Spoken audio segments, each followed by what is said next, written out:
Hi everybody, Joel Kennedy with Kennedy Violins. So there's a lot of violin exercise books out there, but if you're a beginner and you want a really good one, well, which one's the best for you? Well, today we're going to talk about one of my favorite ones, and I'll tell you why. So I don't really have a favorite exercise book, but I really like the one that I'm going to be talking about today. So it's called Scales Plus by William Starr, and one of the reasons why I think it's great, at least for my audience, is because it's a great book for beginning to intermediate players. You know, it's kind of a wide swath, and it's really good for people who are trying to learn the violin who don't have a teacher. Now, as you may know, scales are really, really important. I stress scales a lot in a lot of my videos. So if you want to have, really good technique, really good pitch, you want to have really strong fingers, always use your scales to do that, and also use your scales to warm up with.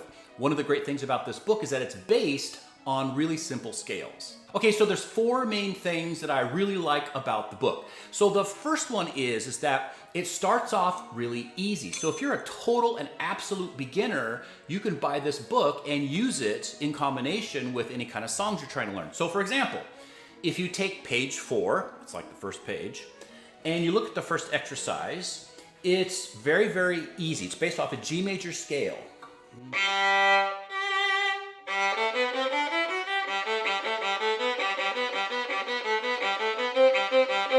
And so on and so forth.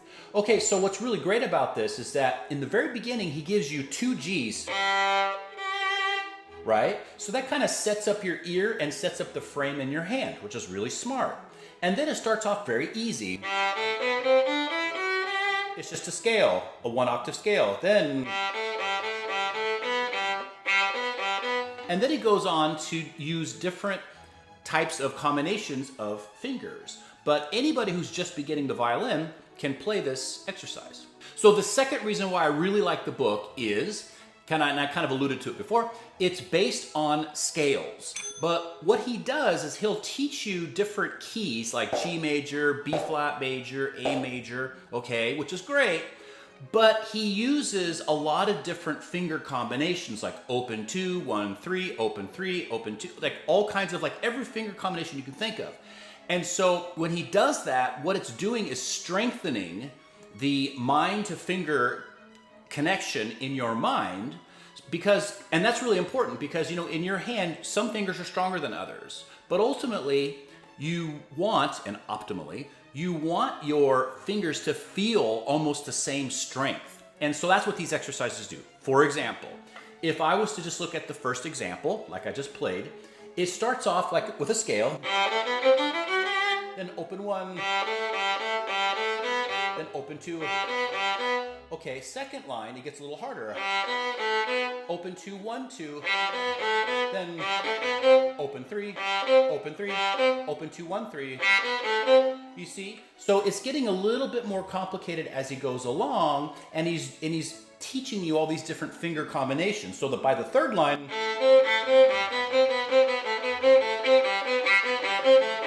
and it's pretty easy. Okay, now if we go on to the second exercise, now he's going on to the D string, but he'll do the same thing, giving you all these different finger combinations, but on the D string.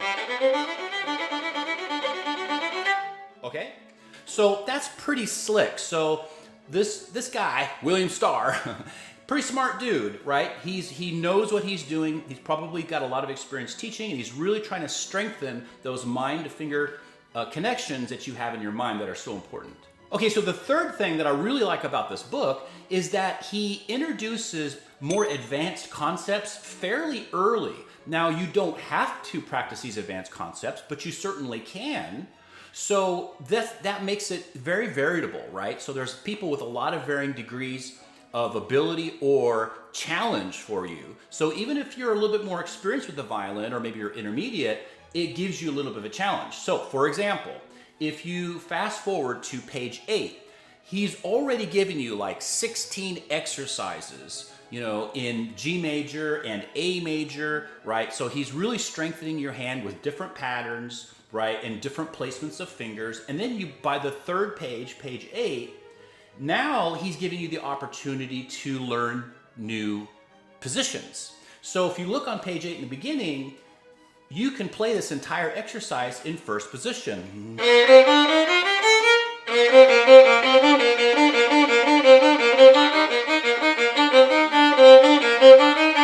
And so on and so forth, okay? So that's pretty easy, but he also notates in the very beginning second position fingering as well. Now, the reason why he does that is because he's allowing you the opportunity to learn second position really early on. And what he advises you to do is to play the exercise in first position so you know what it sounds like and you can play it in tune, presumably. And then you play it in another position. Now you already know what it sounds like, so it makes it a lot easier for you to play it in another position because you already know what it sounds like. So for example, if I play exercise 1 on page 8 in first position,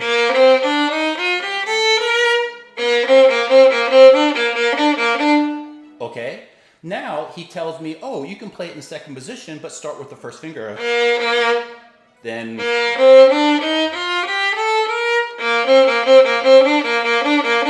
there's second position. So I just played it in first, I know what it sounds like, and now I'm playing it in second position. So not only am I teaching my hand what second position sounds like, but I'm teaching my mind what fingers to put down when I'm reading second position. Okay, so the fourth thing that I really like about the book is that he gives you a lot of really great advice and direction before the exercises. So for example, on page 8, at the very top, you'll see that he, on the step number 4, he gives you metronomic markings. So he tells you, look, if you're a beginner, your goal should be to play quarter note 88 to 96. If you're intermediate, your goal should be basically just play it twice as fast, right? Half note equals 88 to 96. And then advanced, and then very advanced. So why is this so helpful? Well, because if you don't have a teacher, how do you know? How do you know what's good, what's great, what's excellent, what's awesome, what's amazing? Well, you don't know if you don't have a teacher to direct you and give you some semblance of relativity. But when you have him giving you these metronomic markings, now you know that, okay, based off of the knowledge of a teacher who's got a lot of experience, if I can play this at this particular level, I'm doing really, really well. So it gives you that framework that you can work under. So yeah, just one of the reasons why this is a great book for you if you're teaching yourself. Okay, so now I'll talk about a couple things that are not great about the book. Oh, and before I do that, let me remind you, I'm going to see my dartboard behind me? Okay, so I'm going to do a play-along song every week. That's my goal anyways.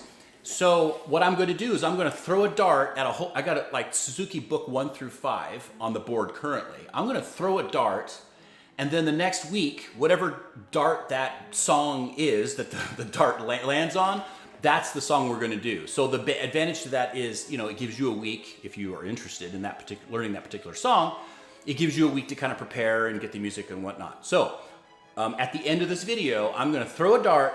It's going to land on one of those, pieces. There's a whole bunch of them, Suzuki book 1 through 5, and then you're going to know next week what piece I'm going to cover. So I'm going to play through it, and then I'm going to kind of teach you and give you some helpful hints. Okay, so now going on to the things that are not so great about the book.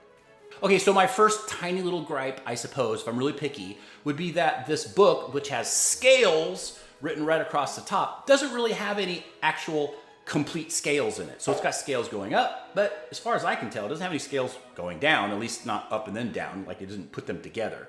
It would be nice if they did that. But if you're looking for a scale book, then you'll have to find a different book than this, and I'll do a video about scales. But yes, based on scale, but doesn't really have complete scales in it. Okay, so the second little thing would be that there's not a lot of fingerings written in the music. A lot of etudes and whatnot, when they're trying to teach you positions, they'll write like 2 different fingerings in. Like they'll write them in first position, and then they'll write like, some other position, second, third, fourth, whatever, in parentheses to kind of help you learn the positions. This book doesn't do that. It'll tell you what position you can try it in, and it'll give you the first finger, but it doesn't give you any more. So my suggestion is if you use this book to learn your positions, which is a great book for learning positions, just get a pencil and just write in some fingerings here and there in the exercise, so you don't get lost, and that's good enough. That's all you really need to do, and the book will be super effective. Okay, so the third little thing is he teaches you different key signatures, right? So you have different finger patterns with different key signatures. Maybe your third finger is high, maybe all your seconds are high, maybe your seconds are low, maybe your first fingers are low, which is really good. But he doesn't really mark them at the beginning. So the very first time he introduces a new key to you, he doesn't tell you, oh, by the way, make sure this third finger is high or make sure this first finger is low. It's just in the key signature, so you just gotta figure it out. Now, if you have any musical background at all, well, you can just use your ear.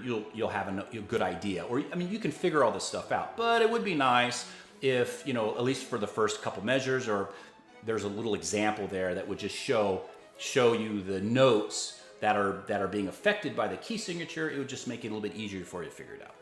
Okay, so those gripes are pretty small, but that's about it. It's a great book. I would highly recommend it. There's a link in the video description you can click on, and you can go get the book for yourself if you want. Okay, so now I'm going to throw the dart at the dartboard, and we're gonna find out what song I'm gonna cover next week. Okay, so I've taken my instruments down. I just have my bows hanging up there. Hopefully I'm a good enough aim not to hit my bows. I think one of them is like a $5,000 bow. Anyway, so here's my arrow. Let's throw the dart. Hopefully it'll stick, all right? Okay, so. All right, there we go. It is Suzuki Book 1 Allegro.